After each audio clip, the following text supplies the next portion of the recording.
बिहार की सियासत में होगा बड़ा खेल, बड़ी खबर। बिहार की सियासत में होगा बड़ा खेल। 2025 तक नहीं चलेगी एनडीए की सरकार। भविष्य में एनडीए के गठबंधन पर सस्पेंस बरकरार। जेडीयू का बीजेपी को दो टूक जवाब, बड़ी खबर आ रही है। संभल कर बयान दे बीजेपी, उपेंद्र कुशवाहा जेडीयू के संसदीय बोर्ड के अध्यक्ष उपेंद्र कुशवाहा ने बयान दिया है। संभल कर बयान दे भारतीय जनता पार्टी। क्या 2025 तक नहीं चलेगी एनडीए की सरकार? बड़ी खबर आपको बता रहे हैं।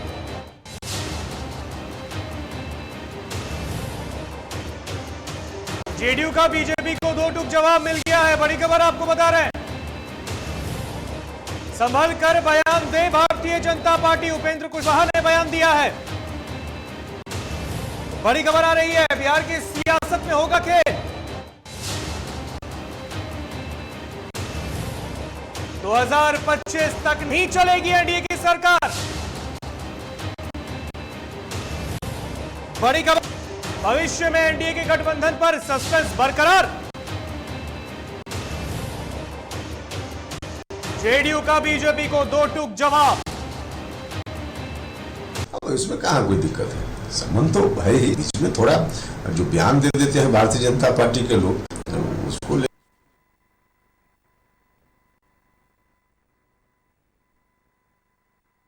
अब इसमें कहाँ कोई दिक्कत है? संबंध तो है ही। अब इसमें थोड़ा जो बयान दे देते हैं भारतीय जनता पार्टी के लोग, उसको लेकर के कई बार कंफ्यूजन फैलता है, तो उन लोगों को बयान से परहेज करना चाहिए। अब देखो, पूरे भविष्य की गारंटी कोई कैसे दे सकता है, लेकिन अभी कोई दिक्कत नहीं है, हम लोग साथ हैं। तो अभी से लेकर अब 25 साल 50 साल की बात कहिए कि उस समय तक क्या होगा, तो इसका कोई मतलब थोड़े है। अभी क्या है इसका मतलब है। तो बयान सुना आपने जेडीयू के संसदीय बोर्ड के अध्यक्ष उपेंद्र कुशवाहा का।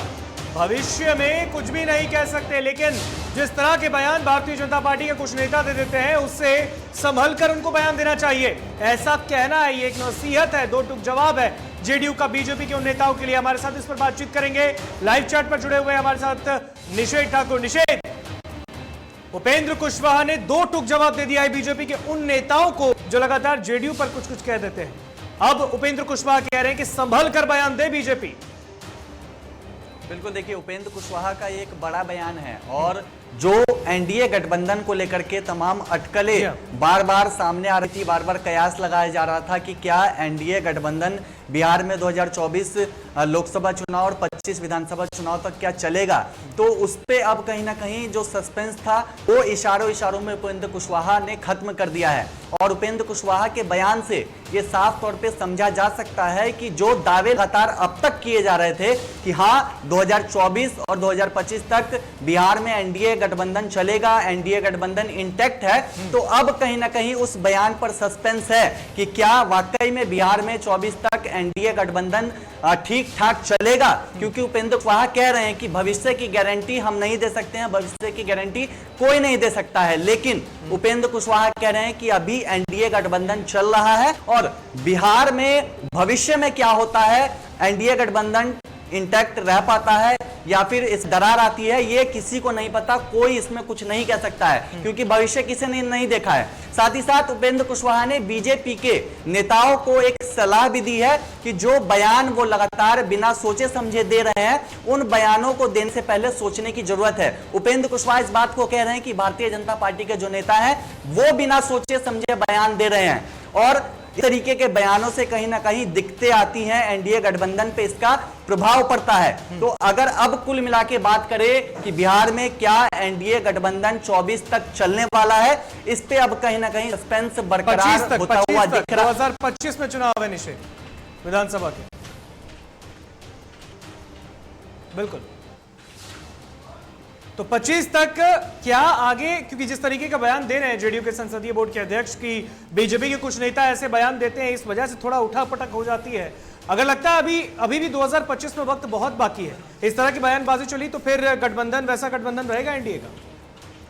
देखिए अभी कुछ भी कहना जल्दबाजी होगा, क्योंकि अगर इससे पहले अगर बयानों को देखेंगे तो चाहे जनता दल यूनाइटेड के नेता हो या फिर भारतीय जनता पार्टी के नेता हो, वो इस बात को कह रहे थे कि एनडीए गठबंधन चलेगा। लेकिन अब जो उपेंद्र कुशवाहा का बयान आया उसमें साफ तौर पे इस बात को उपेंद्र कुशवाहा नहीं कह रहे हैं कि एनडीए गठबंधन 24 तक चलेगा। वो कह रहे हैं कि भविष्य किसी ने देखा है, भविष्य की गारंटी नहीं दे सकते हैं। फिलहाल मौजूदा जो परिस्थितियां हैं उसमें उन्होंने कहा है कि एनडीए अभी मौजूदा परिस्थितियों में ठीक है, इंटैक्ट है और चल रहा है, लेकिन भविष्य में क्या होता है कुछ भी नहीं कह सकते हैं। और जो बिहार की राजनीति है इन दिनों किस तरीके से करवट ले रही है उसे भी ये समझा जा सकता है कि बिहार में निश्चित तौर पे जल्दी ही कुछ बड़ा होने वाला है, क्योंकि राष्ट्रीय जनता दल का सॉफ्ट कॉर्नर जिस तरीके से जनता दल यूनाइटेड के प्रति दिख रहा है, साथ ही साथ अब भारतीय जनता पार्टी की ओर भी सॉफ्ट कॉर्नर दिख रहा है उनका। साथ ही साथ विपक्ष की अगर बात करें तो कांग्रेस राजद दोनों ही एक साथ नहीं जो रिश्ते नाते हैं वो नहीं दिख रहे हैं, संबंध अच्छे नहीं दिख रहे हैं। तो अभी चाहे विपक्ष की बात करें, महागठबंधन की बात करें या फिर एनडीए गठबंधन की बात करें, दोनों ही ओर टकरार आपस में ही जो सहयोगी पार्टियां उन्हें देखने को मिल रहा है। और इसीलिए कह रहे हैं कि जल्द ही निश्चित तौर पे कुछ बड़ा खेला हो सकता है। और ऐसे वक्त में जब बिहार खुद भारतीय जनता पार्टी के राष्ट्रीय अध्यक्ष पहुंचने वाले हैं, जेपी नड्डा भी आएंगे, अमित शाह भी पहुंचेंगे, और बिहार में कहीं ना कहीं भारतीय जनता पार्टी एक प्लानिंग के तहत अब काम करने में भी लग गई है। एक कोशिश है कि पूरे बिहार को कवर किया जाए और अधिक से अधिक लोगों तक जो पकड़ है वो बनाने की जरूरत है। भारतीय जनता पार्टी उस कॉन्सेप्ट पे अभी काम कर रही है, लेकिन जनता दल यूनाइटेड अब खुले तौर पे भारतीय जनता पार्टी को कहीं ना कहीं एक इस बात को कह रही है कि उनके पार्टी के जो नेता हैं वो बयान सोच समझ के दे। और उपेंद्र कुशवाहा ने जो बयान दिया कि अभी मौजूदा हालात में एनडीए गठबंधन इंटैक्ट है, लेकिन भविष्य में क्या होता है कुछ नहीं कह सकते हैं, गारंटी नहीं ले सकते हैं कि एनडीए भविष्य में भी इंटैक्ट रहेगा, एनडीए भविष्य में भी एनडीए गठबंधन टूटेगा नहीं। तो इन सब चीजों को अगर देखे तो निश्चित तौर पर कुछ ना कुछ हो सकता है आने वाले दिनों में। बिल्कुल हो सकता है आने वाले दिनों में। हम चाहेंगे जरा एक बार फिर जेडीयू के संसदीय बोर्ड के अध्यक्ष उपेंद्र कुशवाहा ने जो एक बात का ये दो टूक जवाब दिया है बीजेपी के उन नेताओं को गठबंधन को लेकर, एनडीए गठबंधन को लेकर, वो बयान एक बार फिर सुनते हैं। अब इसमें कहाँ कोई दिक्कत है, संबंध तो है ही। अब बीच में थोड़ा जो बयान दे देते हैं भारतीय जनता पार्टी के लोग, उसको लेकर के कई बार कंफ्यूजन फैलता है, तो उन लोगों को बयान से परहेज करना चाहिए। अब देखिए पूरे भविष्य की गारंटी कोई कैसे दे सकता है, लेकिन अभी कोई दिक्कत नहीं है, हम लोग साथ हैं। तो अभी से लेकर अब 25 साल 50 साल की बात कहिए कि उस समय तक क्या होगा, तो इसका कोई मतलब थोड़े है। अभी क्या है इसका मतलब। बयान सुना आपने जेडीयू के संसदीय बोर्ड के अध्यक्ष उपेंद्र कुशवाहा का। तो क्या बिहार की सियासत में बड़ा खेल होने वाला है? क्या एनडीए की गठबंधन की जो सरकार चल रही है बिहार में वो 2025 तक का अपना कार्यकाल पूरा कर पाएगी? ये भी सवाल है, क्योंकि जेडीयू के संसदीय बोर्ड के अध्यक्ष ने दो टूक जवाब दे दिया है। भविष्य में एनडीए के गठबंधन पर भी सस्पेंस बरकरार है। सोच समझकर बयान दे भारतीय जनता पार्टी, ऐसा कहना है जेडीयू के संसदीय बोर्ड के अध्यक्ष उपेंद्र कुशवाहा का। संभल कर बयान दे। एक बार फिर से चलते हैं, हमारे साथ लाइव चैट पर जुड़े हुए हैं निषेध ठाकुर। निषेध से बातचीत करते हैं। निषेध, एक छोटी सी आखिरी सवाल आपसे हम जानेंगे और छोटी संक्षिप्त जानकारी आप दीजिए इस पे। जिस तरीके से जेडीयू के संसदीय बोर्ड के अध्यक्ष ने बयान दिया, इससे पहले भी जब भी जेडीयू के संसदीय बोर्ड के अध्यक्ष कोई बयान देते हैं तो उस पर बीजेपी पलटवार करती है। क्या इस तरह की कोई खबर आपके पास? देखिए, उपेंद्र कुशवाहा के बयान के बाद बिहार की सियासत एक बार फिर से गर्मा गई है और तमाम जो अलग अलग राजनीतिक पार्टियां हैं, चाहे वो एनडीए गठबंधन की सहयोगी पार्टी जनता दल यूनाइटेड हो या फिर माफ कीजिएगा भारतीय जनता पार्टी हो या फिर विपक्ष की ओर से राष्ट्रीय जनता दल हो, कांग्रेस पार्टी हो, हर पार्टी की ओर से अब प्रतिक्रियाएं सामने आ रही हैं। अगर एनडीए गठबंधन की जो दूसरी सहयोगी पार्टी है भारतीय जनता पार्टी या फिर जनता दल यूनाइटेड की बात करें, तो जिस तरीके से उपेंद्र कुशवाहा ने कहा कि एनडीए गठबंधन अभी तो इंटैक्ट है, लेकिन आने वाले समय में भविष्य में क्या होता है कुछ नहीं कहा जा सकता, गारंटी नहीं दे सकते हैं। उसके ठीक बाद बीजेपी के नेता का बयान सामने आया है और वो इस बात को कह रहे हैं कि उपेंद्र कुशवाहा सिर्फ जनता दल यूनाइटेड में काम कर रहे हैं। वो इस बात को कह रहे हैं भारतीय जनता पार्टी के नेता कि कि जनता दल यूनाइटेड में एकमात्र नेता है नीतीश कुमार। अगर नीतीश कुमार कोई फैसला लेते हैं तो उसके बाद सोचना होगा कि आखिर भारतीय जनता पार्टी क्या करती है। लेकिन बीजेपी अभी भी उपेंद्र कुशवाहा के बयान को तवज्जो नहीं दे रही है, वैल्यू नहीं दे रही है,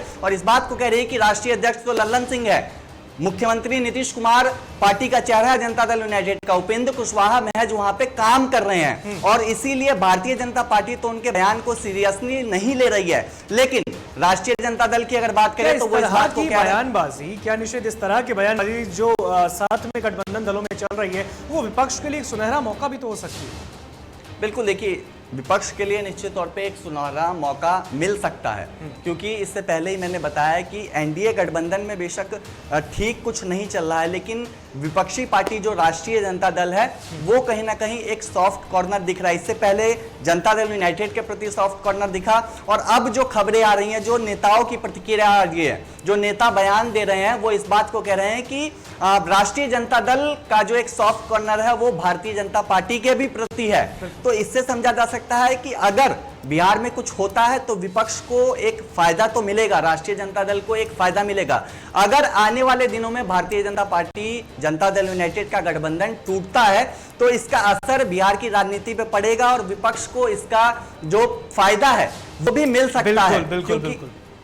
बिल्कुल फायदा मिल सकता है। निश्चित, बहुत बहुत शुक्रिया इस खबर पर अधिक जानकारी हमसे साझा करने के लिए। तो आपको बता दें, जिस तरीके की बयानबाजी चल रही है एनडीए के भीतर, भारतीय जनता पार्टी और जनता दल यूनाइटेड में लगातार नेता वार पलटवार का इनके बयान का दौर जारी, और इस बीच एक बार फिर से जेडीयू के संसदीय बोर्ड के अध्यक्ष उपेंद्र कुशवाहा का बयान बिहार में चर्चा का विषय बन गया, बिहार की राजनीति के लिए चर्चा का विषय बन गया है, और एक बार फिर से एनडीए के भीतर खलबली मचा कर रख दी। चलिए अब वक्त तो चला है दूसरी बड़ी खबर का। दूसरी बड़ी खबर से रूबरू कराते हैं आपको।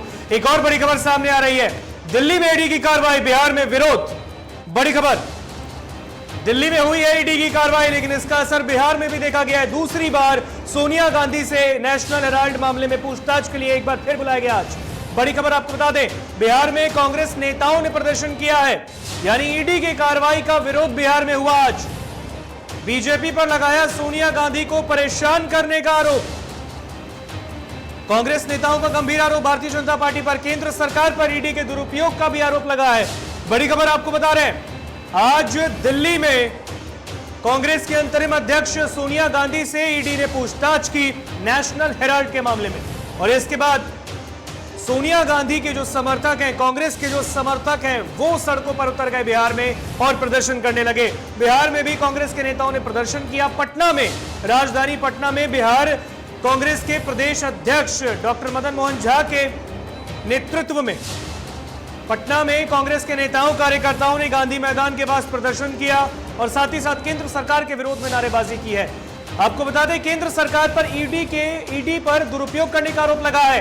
ईडी बेवजह परेशान कर रही है सोनिया गांधी को, ऐसा कहना है कांग्रेस के नेताओं और कार्यकर्ताओं का। तो नेशनल हेराल्ड मामले में दूसरी पूछताछ। बड़ी खबर आपको बता रहे हैं, और इस खबर पर भी अधिक जानकारी हमसे साझा करेंगे संवाददाता निषेध फोन लाइन पे हमारे साथ लाइव चैट पे जुड़े हुए हैं। निषेध, कांग्रेस का विरोध, दिल्ली में कार्रवाई, बिहार में असर।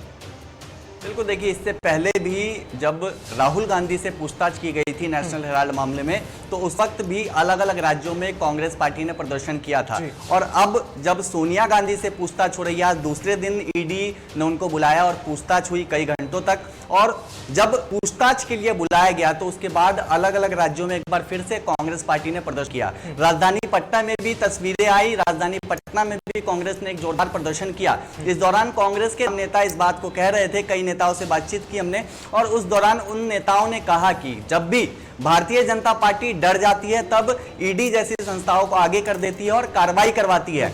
लगातार फंसाने की कोशिश की जा रही है, चाहे राहुल गांधी हो या फिर सोनिया गांधी हो। कांग्रेस के नेता इस बात को कह रहे हैं कि नेशनल हेराल्ड मामले में लगातार कांग्रेस के नेताओं को फंसाने की कोशिश की जा रही है। कई सांसदों को भी आज हिरासत में लिया गया, खुद राहुल गांधी को हिरासत में लिया गया, और कहीं ना कहीं इस कार्रवाई से कांग्रेस पार्टी आक्रोशित है, और वो आक्रोश अलग अलग देश के राज्यों में देखने को मिल रहा है। कई ऐसे राज्य हैं जहां पर कांग्रेस पार्टी लगातार प्रदर्शन कर रही है केंद्र सरकार के खिलाफ, और इस बात को कह रही है। आज भी कांग्रेस के जो नेता हैं उन्होंने इस बात को कहा है कि लगातार केंद्र सरकार डर गई है है, इसीलिए ईडी हो या फिर और भी संस्थाएं हैं उनसे जांच करवा रही है, फंसाने की कोशिश कर रही है कांग्रेस के नेताओं को। और जब ये केस काफी पुराना था और उस वक्त कोई एक्शन नहीं लिया गया और अब एक्शन लिया जा रहा है, तो इस एक्शन पे कहीं ना कहीं कांग्रेस के नेता सवाल खड़ा कर रहे हैं और आक्रोशित काफी हैं। कांग्रेस के नेता इस बात को कह रहे हैं कि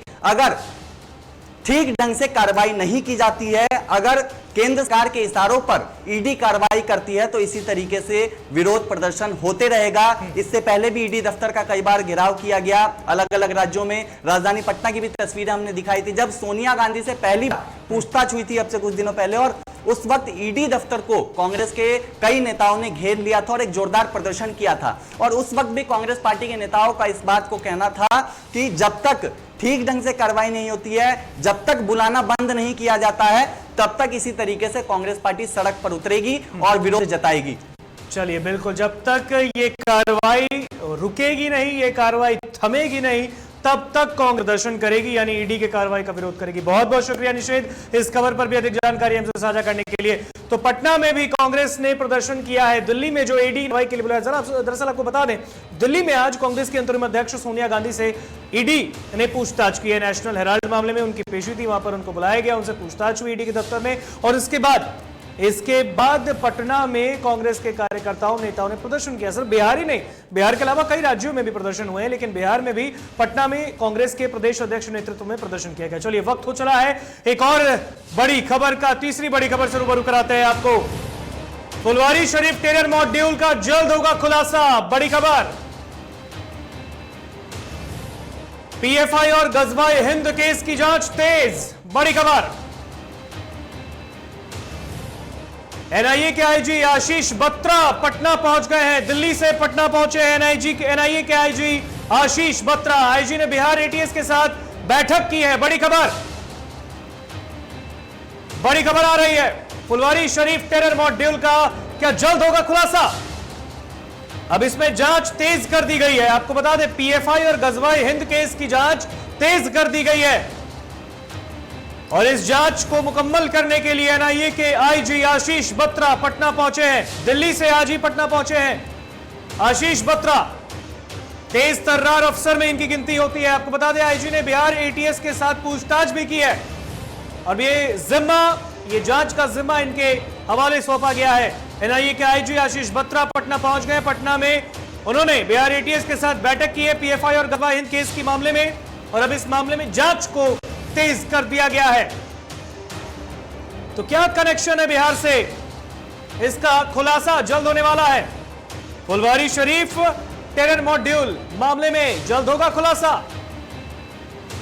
और इस खबर पर भी अधिक जानकारी साझा करेंगे हमारे साथ हमारे सहयोगी धीरेन्द्र लाइव चैट पर जुड़े हैं। धीरेन्द्र, एनआईए के आईजी आशीष बत्रा पटना पहुंचे हैं और अब फुलवारी शरीफ टेरर मॉड्यूल मामले में जल्द खुलासा होने वाला है। क्या कुछ ये पूरा मामला है, विस्तार पूर्वक समझाएं। बिल्कुल ऋतिक, जिस तरीके से फुलवारी शरीफ टेरर मॉडल है उसका जल्द खुलासा होने की जो है संभावनाएं जताई जा रही है, क्योंकि पहले जो एटीएस की टीम थी और बिहार पुलिस की टीम थी वो कई साक्ष्य जुटाए हैं और इसके बाद जो है एनआईए की जो है टीम बिहार में आ चुकी है और जो जांच एजेंसी है वो जांच करना शुरू कर दी है, क्योंकि इसके जो आईजी हैं आशीष बत्रा वो तेज तर्रार आईपीएस माने जाते हैं और कई ऐसे नक्सल जो है झारखंड में भी नक्सल जो कार्यक्रम चल रहा था नक्सलियों का, उसका भी जो है इन्होंने खुलासा किया। तो ऐसा बताया जा रहा है कि आशीष बत्रा जो तेज तर्रार आईपीएस आए हैं वो फुलवारी शरीफ टेरर मॉडल का जो है वो जांच करेंगे। वो कई जो है साक्ष्य जो है एटीएस और बिहार पुलिस से उन्होंने जुटाए हैं और पीएफआई और गजवाए हिंद के जो केस है उनके जो साक्ष्य के आधार पर आगे की कार्रवाई करेंगे, आगे की जांच करेंगे, क्योंकि जो है इससे जल्द खुलासा होने की संभावनाएं जताई जा रही है। कई ऐसे जो है साक्ष्य जुटाए गए हैं कि उत्तर प्रदेश, पंजाब, कर्नाटक और इसका जो तार है वो दूसरे देश यानी कि पाकिस्तान, बांग्लादेश और यमन से भी जुड़ता हुआ दिखा है। सूत्र बता रहे हैं कि कई जो है स्लीपर सेल का भी जो है पता चला है, उनको भी डीएक्टिवेट करने की कोशिश की जा रही है। यानी कि जो है किसी न किसी तरह से जो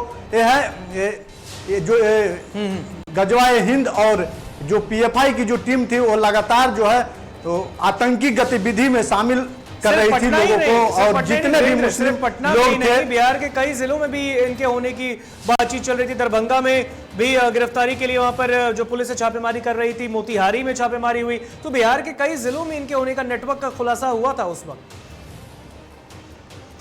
बिल्कुल ऋतिक, जिस तरीके से कई नेटवर्क जो है इसमें शामिल किया गया था, और कई नेटवर्क जो है जो एटीएस की टीम और बिहार पुलिस की टीम जो है वो पूछताछ कर रही थी, जितने जो आतंकवादी पकड़े गए थे, वो जो स्लीपर सेल है, कई ऐसे जो है ग्रुप बनाए हुए थे, जिससे कई जगह जो है बम बनाने की गतिविधि चल रही थी, और साथ ही जो है वो कई मुस्लिम संगठन को तैयार किया जा रहा था कि आतंकी संगठन बनाया जा रहा था। कई जो है लोगों को इसमें पता चला है, उस साक्ष्य जुटाए गए हैं और लोगों को जो है डीएक्टिवेट किया गया है। तो आने वाले समय में ऐसा बताया जा रहा है कि जो आईजी आशीष बत्रा आए हैं, कहीं ना कहीं जो है एक टेरर मॉडल का जो है खुलासा करेंगे। और जवाब दे, पीएफआई और एसडीपीआई के भी फंडिंग की जांच चल रही है, वो कहां तक पहुंची है, क्या प्रक्रिया चल रही है उसकी? बिल्कुल ऋतिक, इसका जो है केंद्र सरकार से जो प्रवर्तन निदेशालय होता है वो भी जांच कर रहा है कि जो फंडिंग है वो किस तरीके से आता है और किस किस देशों से आता है। बताया जा रहा है, सूत्र बता रहे हैं कि जो टेरर मॉडल चलाने के लिए जो फंडिंग होता था वो दूसरे देशों से आता था, पाकिस्तान से आता था, बांग्लादेश से आता था, यमन से आता था, यानी कि भारत से बाहर मुस्लिम कंट्री से जो है वो फंडिंग आता था, और फंडिंग के जो है वो हवाला के जरिए आता था, और उसी फंडिंग से जो है यहाँ पे यानी बिहार के साथ साथ बिहार के कई अन्य राज्यों में भी आतंकी जो है गतिविधियां चलाई जा रही थी, आतंकी संगठन चलाया जा रहा था। उसको जो है बताया जा रहा है कि प्रवर्तन निदेशालय जो है वो जांच कर रही है, यानी कि जो आईपीएस आशीष बत्रा आए हैं कई जो है बिल्कुल एनआईए का आईजी खुलासा करेंगे और पटना पहुंच गए। बिल्कुल सबकी निगाहें अब इसी पर होगी, क्योंकि फुलवारी शरीफ टेरर मॉड्यूल को अगर हम लोग देखें तो इसमें कहीं ना कहीं जांच को तेज कर दिया गया है पीएफआई, और साथ ही साथ गजवा हिंद के मामले में जांच को तेज किया गया, और अब इसके लिए दिल्ली से एनआईए ने आईजी आशीष बत्रा को पटना भेजा है, और पटना पहुंच गए आशीष बत्रा, और उन्होंने बिहार एटीएस के साथ बैठक की है। तमाम जानकारियां वो जुटा रहे हैं और जल्द से जल्द इस मामले में खुलासे की भी संभावना है। फिलहाल बहुत बहुत शुक्रिया धीरेन्द्र इस खबर पर अधिक जानकारी साझा करने के लिए। तो इन तमाम बड़ी खबरों में फिलहाल हमें दीजिए इजाजत, वक्त हो चला है, आपसे फिर मुलाकात होगी। धन्यवाद।